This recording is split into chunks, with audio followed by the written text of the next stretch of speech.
I love dentists. I love people, so it just made sense to be in the dental field. Here we are and loving every minute of it.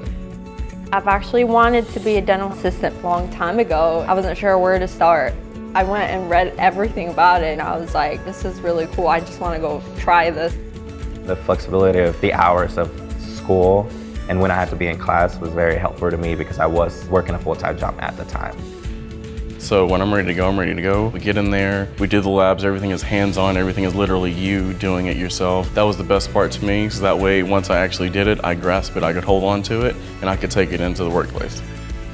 They explained to me how affordable the payment was and how I don't have to pay it all at once. They have pay plans, so I didn't even have second thoughts about it. I just did it. It was very affordable, it was quick, 12 weeks, so I thought it was a good deal. They also did help me with my job. Career Services sent my resume and that day I got an interview. It was amazing. It was actually a surprise to me because it was real quick.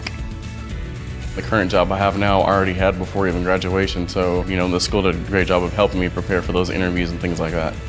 I was still doing my externship and I actually got a job, so I was working and going to school. It was actually pretty great. I'm really happy that I made the right choice. After the military, I was looking for a career, not just a job, not just the 8 to 5 kind of thing. So I really love that I get to be a dental assistant for the rest of my life.